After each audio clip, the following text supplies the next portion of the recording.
Hi guys!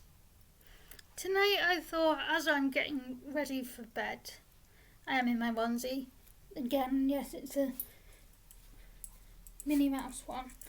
I thought I would go through what I like to use in the bath and after bath when I'm getting ready for bed. I do have severe sensory issues, so a lot of what I use may look a bit strange to some people. It may look like it's childish, or it may look like it shouldn't be used by me, by an adult, because I am currently 26. But at the same time, it's what I find comforting. It's what helps me get ready for bed and get ready for any sort of situation, really. If I need to be clean or if I need to present myself in a certain way. Does that make sense? And obviously there are things that I'm not going to show, and that's simply because I don't see the point in showing them, or because they've already been in another video. And before I even start talking anymore, I'm going to say I am sorry if you hear the dog. He is currently laying right by the side of me. So he may start barking if he hears something. Please ignore it. I don't mean for him to make a racket. It's not his fault. He just hears everything, so he gets worried. The first thing I use in terms of, actually sounds really weird, but in terms of sensory issues, especially during the night or when I'm really anxious, is actually on my phone. And it is, where are you?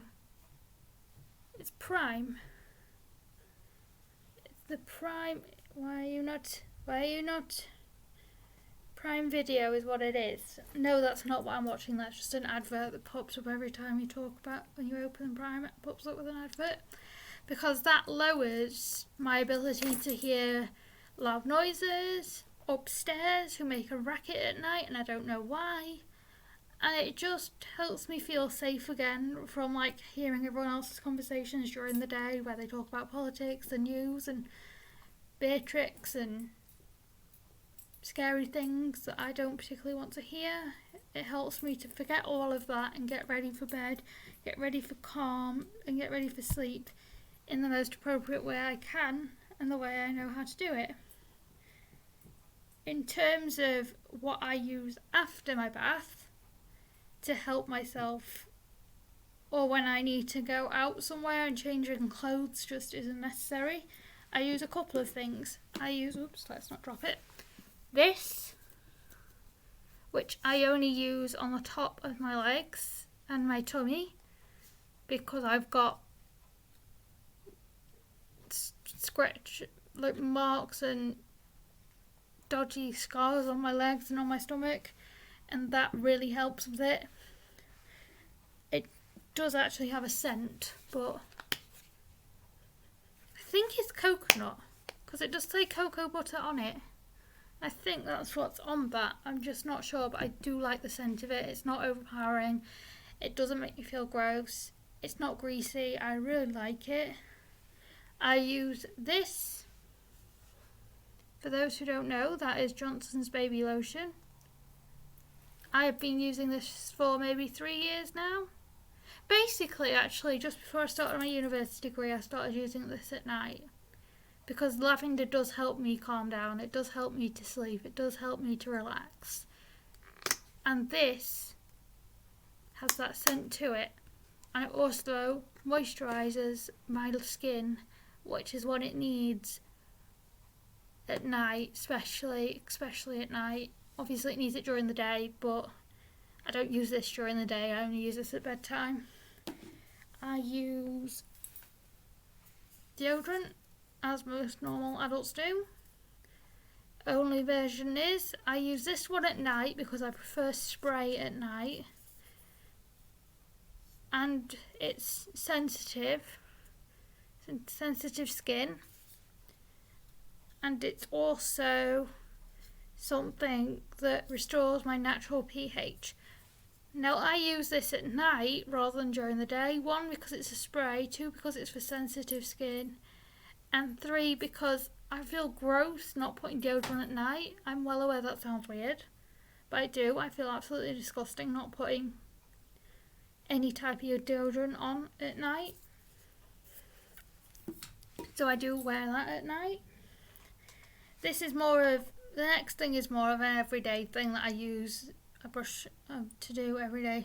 But it is my brush, my hairbrush. That was blue tack that's on it, not anything else. It's just a bit of blue tack because it goes on the wall with the Kariba hook I've attached.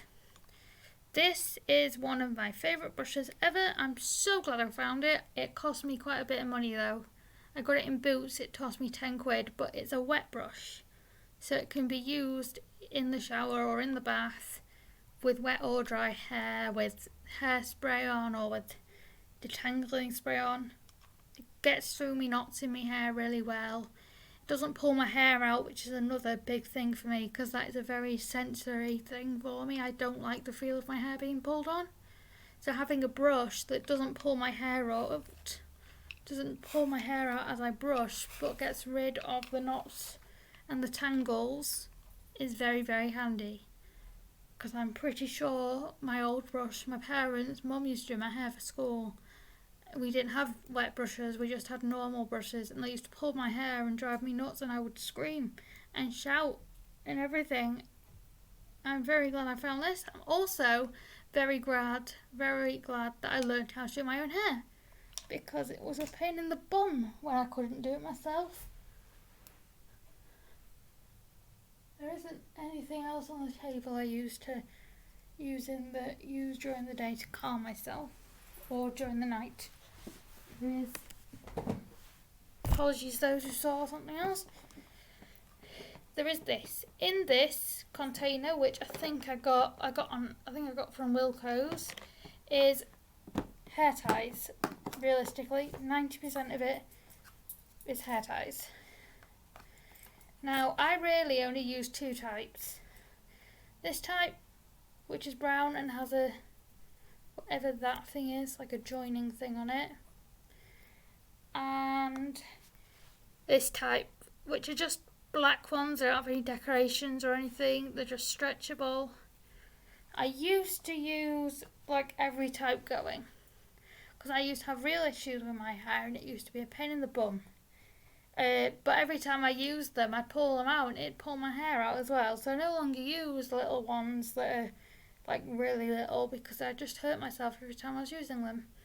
I use those ones, these very ones, because they're stretchable, they're flexible. I can use more than one and it still doesn't have an issue with it. They blend with my hair whether my hair's been dyed or not. And the fact that I now can do my own hair without having the extra pain, like I would if we were still using tiny things, especially at night. These, because I tie my hair up at night, if you can't tell, these hair ties are very easily put back in and taken out if need be. Now, quite often they just stay done up because it's just too hot in my bedroom without my hair up. In all fairness, for the first couple of months I had to have it up anyway because the dog likes to chase it when I'm asleep and that wakes me up.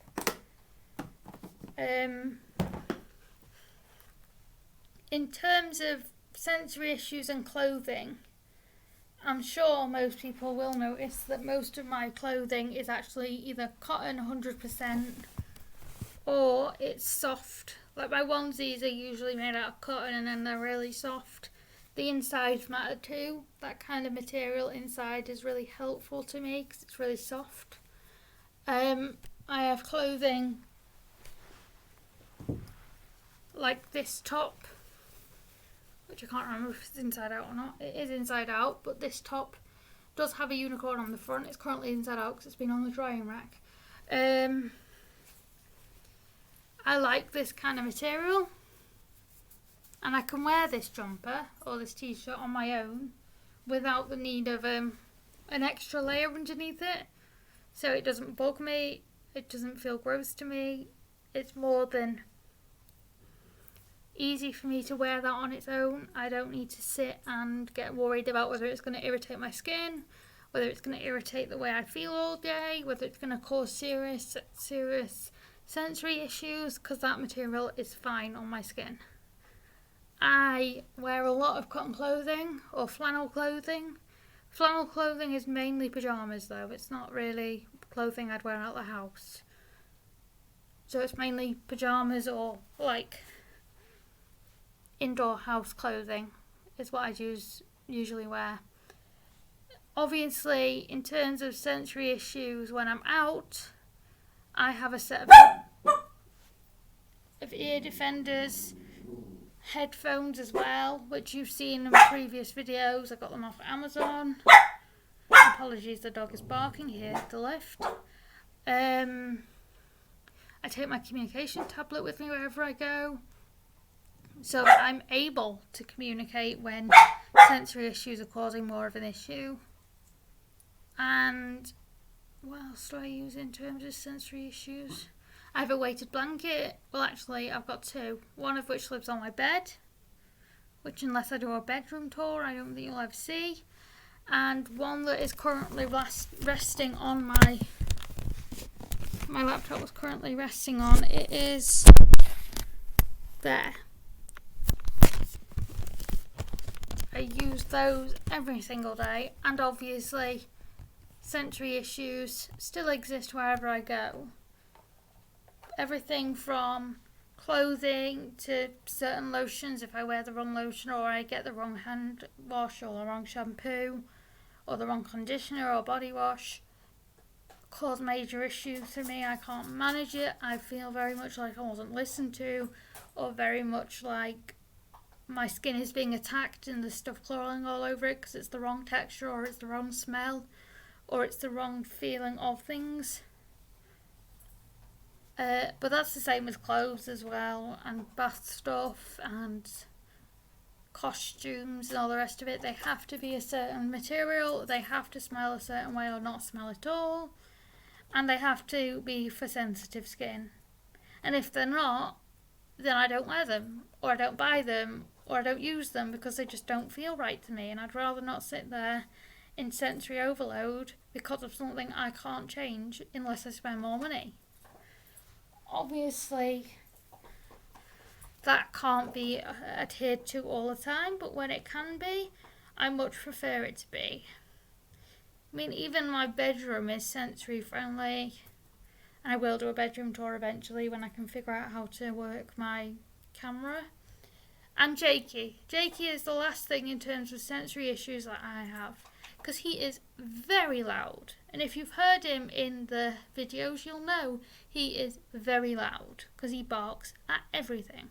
But at the same time, my little ball of happy floof does deep pressure therapy. So he is very calming. He does help with sensory issues. When I get overwhelmed and I want to cover my ears, I just pick him up and hug him, or put him on my lap and put my head on him, rather than putting my hands over my ears, because then I'm focused on something that isn't the noise around me or the thing causing the sensory issues. And he is, what are you doing? Oh, he's got a chew thing. He's chewing something. That's fine. And then, obviously, a lot of the sensory things I have, the sensory toys I have, which are in a different video, I think I have done a video on my sensory box. So all my sensory toys are locked away. He can't get to those. But everything I need on a daily basis to keep myself calm, to get through a day, to get ready for bed, and to get ready to sleep and go to sleep in terms of sensory issues has been covered, really, in this video. Let me just go through a checklist in my head. Jake I've talked about, sensory toys I've talked about, lotions and potions I've talked about, weighted blankets I've talked about, communication device have been talked about. Yeah, that's all I had to really say about that.